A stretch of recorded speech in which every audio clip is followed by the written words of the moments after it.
Imagínense que vienen manejando los carriles centrales del DF, entrando de Querétaro hacia México.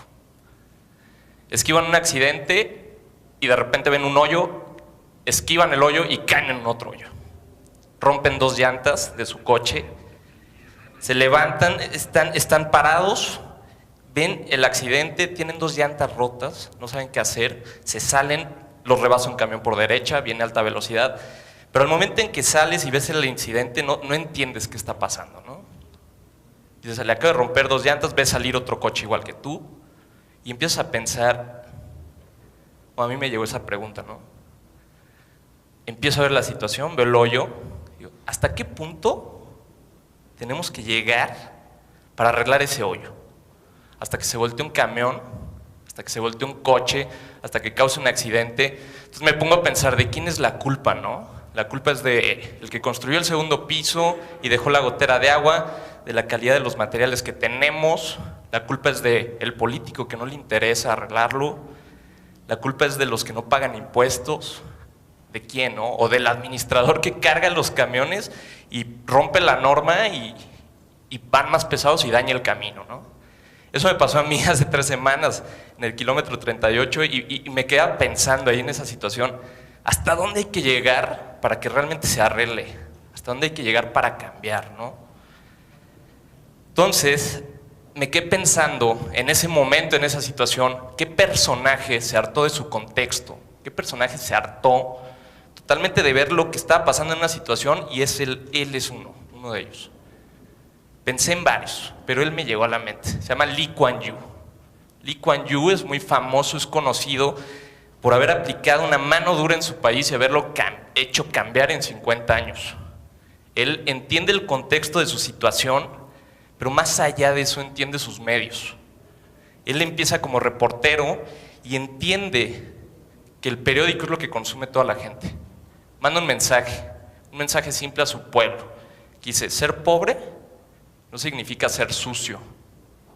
Desde ese mensaje empieza a cambiar la conciencia social. Un país, imagínense, dependiente de Malasia, donde era considerado la escoria de Asia, hace 50 años.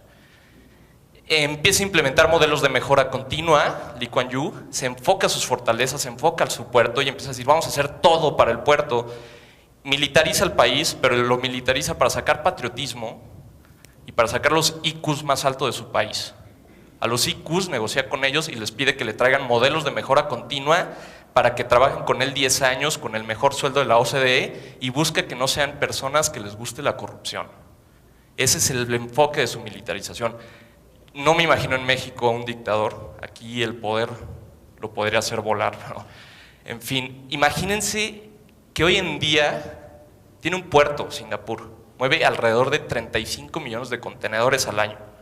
En México tenemos 4 principales puertos que mueven TEUs, que mueven contenedores, y movemos 5 millones.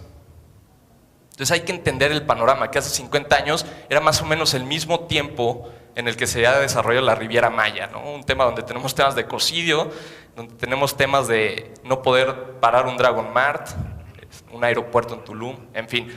Después me quedo pensando en esa situación ahí en el coche y digo, ¿qué he hecho yo, no, para cambiar? Nos invitan como consultores en el gobierno de San Miguel de Allende y nos piden, ayúdenos a hacer las cosas diferentes. Entonces, lo primero es, no te vayas con la primera impresión, es lo que les dijimos al gobierno, ¿no?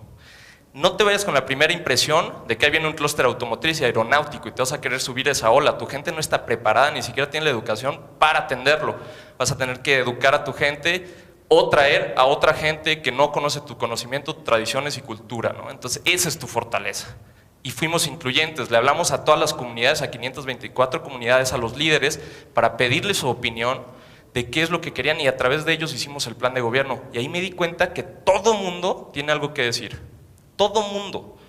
Entonces te das cuenta que los líderes te piden desde una rejita para defender sus nopales que les están robando en Japón, que llevan 15 años haciéndola con japoneses, pero el mexicano ni enterado, ¿no? En fin, después de San Miguel de Allende, me invitan a una comida con Randy Zuckerberg. Randy Zuckerberg fue CMO de Facebook 11 años y ahora está persiguiendo su sueño, quiere ser estrella de Broadway, ¿no?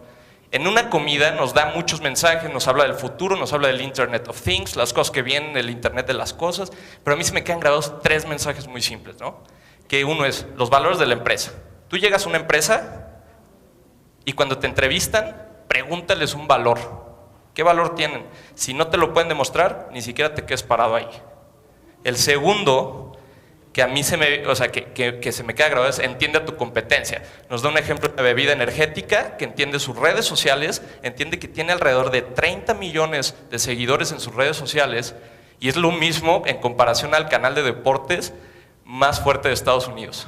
La misma gente los veía en sus redes sociales que este canal y enfocan su competencia no contra las otras bebidas, contra la competencia que es un canal de deportes. Y empiezan a hacer cosas de deportes extremos. Es entender tu competencia. Y el que se me queda grabado, que es a lo que me dedico hoy en día, es el valor de un follower. Followernomics, la economía del follower. Ábrete a nuevas formas. Un hotel en Australia que está dando cuartos a la gente a través de followers. Entre más followers tienes, mejor un cuarto. Un cuarto mejor, te dan mejor servicio. Regreso a San Miguel, me quedo pensando, ¿de qué me está hablando? Vamos a entender la economía del follower. Me rompo la cabeza, intento hacer un proyecto, no funciona porque mis socios se echan para atrás, dicen no es contraproducente. ¿Qué tal si nos sale un posteo malo? No sabemos qué va a pasar, pero me invitan a una startup. En esta startup ya veían el nivel de interacción. Ya no nos íbamos con la primera impresión. Ya entendíamos que había una tendencia en influencer marketing que venía creciendo bravísima y entendimos y analizamos a la primera impresión. El follower, todo el mundo lo quiere saber. Entonces entendimos que hay bots, entendimos que hay seguidores fantasmas, entendimos la demografía de las cosas y empezamos a hacer campañas a través de líderes de opinión. Entonces estos líderes de opinión, los influencers, nos empezamos a dar cuenta que podemos vender cosas, que podemos vender campañas, registros, pero también nos dimos cuenta que por afuera se pueden hacer movimientos sociales y se puede tener mucha fuerza. Lo que realmente me llega a mí el mensaje es que esto que tenemos aquí es nuestro medio actual, es nuestro altavoz.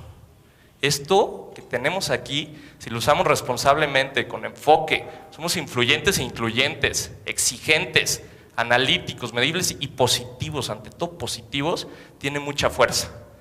Entonces, entendiendo nuestros medios actuales, si alguien ya lo entendió hace 50 años, que era el periódico, dijo, estos son mis medios y yo puedo mandar un mensaje. ¿Qué mensaje estamos mandando? Esa es mi pregunta, ¿no?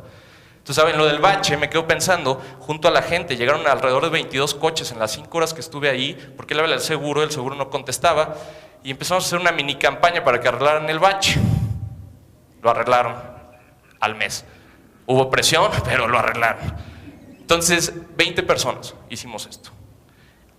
Yo les quiero preguntar a ustedes, entendiendo que este es nuestro medio actual más fuerte que tenemos y que entendemos que el hashtag y el @ son nuestras herramientas más fuertes, ¿qué, por qué y para quién cambiarían y harían una campaña? Entonces hay que entender que lo que consumimos nos define. Si estamos todo el tiempo consumiendo, eso es lo que nos va a definir.